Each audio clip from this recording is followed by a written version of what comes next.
When roadblocks become runways, the hidden power of adversity. Have you ever noticed how we spend our entire lives trying to avoid the very things that might actually save us? The obstacles, the rejections, the moments when everything falls apart. I recently had the privilege of interviewing Lasha Charles, whose insights transformed my understanding of life's challenges. Her wisdom wasn't just profound, it was revolutionary in how it reframed the very concept of adversity. Lasha is one of those rare individuals whose presence alone shifts the energy in a room. Her work has touched thousands of lives, helping people transform their greatest pain points into their most powerful turning points. She's not just a thought leader, she's a heart leader who walks her talk with such authenticity that you can't help but believe transformation is possible for you too. What if I told you that the thing you're desperately trying to escape right now might be the exact thing propelling you towards your destiny? Let that sink in for a moment. We've been taught to fear obstacles, to see them as warnings that we're on the wrong path. But what if, and this is the beautiful perspective Lasha Charles shared, what if those obstacles are actually divine redirections? I used to think resilience meant gritting your teeth and pushing through pain. But after my conversation with Lasha, I realized resilience isn't just about endurance, it's about transformation. It's about allowing yourself to be completely remade by the fire. For the high achieving Black women listening today, especially those between 38 and 55, this message is particularly resonant. Many of you have spent years in survival mode, leading teams, raising families, holding down households, carrying communities on your shoulders. And now you're exhausted. You're ready to shift from constantly grinding to finally grounding. Enjoy peace, softness, and self prioritization. This isn't just about pushing through obstacles, it's about a spiritual, emotional, and mental recalibration that turns those obstacles into launch pads. Let me share a story Lasha told me that perfectly illustrates this principle. During an economic downturn, a Black woman in tech, let's call her Maya, was laid off from her corporate position. Now, in that moment, Maya faced what looked like a devastating roadblock. Financial instability loomed. The tech industry, already notorious for its lack of diversity, seemed even more impenetrable during a recession. And the self doubt, it was deafening. But here's where Maya's story takes a turn that Lasha Charles would recognize as transformative. Instead of seeing her layoff as rejection, Maya saw it as redirection. She had always noticed problems in her industry that no one was addressing, particularly for underrepresented communities. Now, suddenly, she had the time and motivation to solve those problems herself. Maya leveraged community resources she'd never had time to explore before. She sought mentorship from other Black women leaders who had walked similar paths.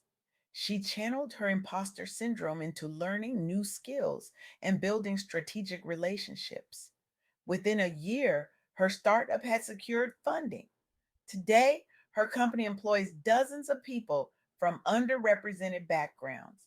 She's won national innovation awards and has been featured on major media platforms for breaking barriers in tech. That layoff, it wasn't a roadblock, it was a runway. As Lasha Charles emphasized in our interview, challenges are not roadblocks. They're launch pads that propel you toward your destiny. Every setback is really a setup for your next big step. This isn't just motivational fluff. This is the alchemy of adversity. Consider another powerful example Lasha shared, the journey of weightlifter Lasha Talakatsi. Early in his career, injuries threatened to end his athletic pursuits entirely. Critics questioned his unconventional techniques. The path forward seemed blocked at every turn, but instead of giving up, Talakadze developed unique training methods tailored to his specific strengths. He worked through rehabilitation programs with unwavering consistency. When he couldn't lift weights, he visualized lifting them. When critics doubted him, he doubled down on his approach. The result? After returning from injuries that would have ended most careers, he broke multiple world records. He was inducted into the Hall of Fame and became celebrated globally for his resilience driven achievements. Again, what looked like a career ending obstacle became the very thing that forged his greatness. But resilience isn't just an individual sport. Sometimes it's a team effort, especially within communities that have historically faced systemic challenges.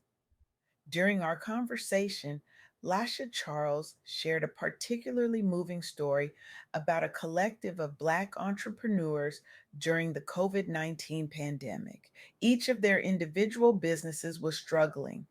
Economic uncertainty had forced them all on to shaky ground. Their industries were among the hardest hit by closures and shifting consumer habits. Rather than competing or giving up, they formed an alliance. They pooled resources virtually through online masterminds.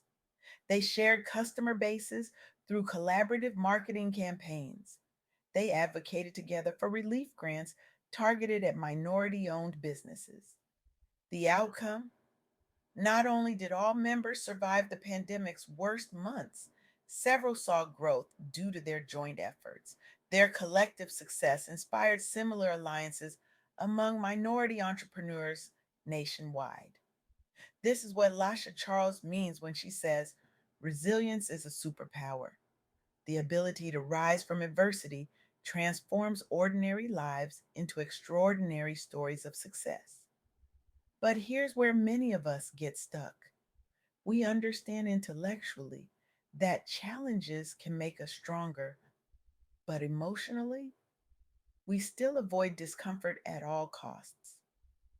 This brings me to the third powerful insight from my interview with Lasha. Embracing discomfort is essential for growth. When you lean into what scares or stretches you, that's where the magic and your purpose unfolds. Think about it. Every significant growth in your life has come through discomfort, hasn't it? Learning to walk meant falling down repeatedly. Building meaningful relationships meant risking rejection. Advancing in your career meant taking on projects that initially seemed beyond your capabilities. Growth and comfort simply cannot coexist.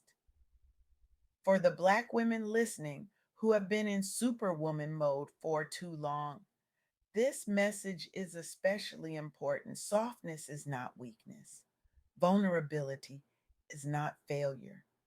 Sometimes the most powerful thing you can do is drop the cape, embrace the discomfort of setting boundaries, and say no without guilt or explanation.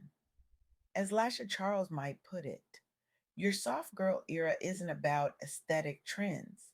It's about a radical reclamation of your right to rest, to feel, to be human rather than superhuman.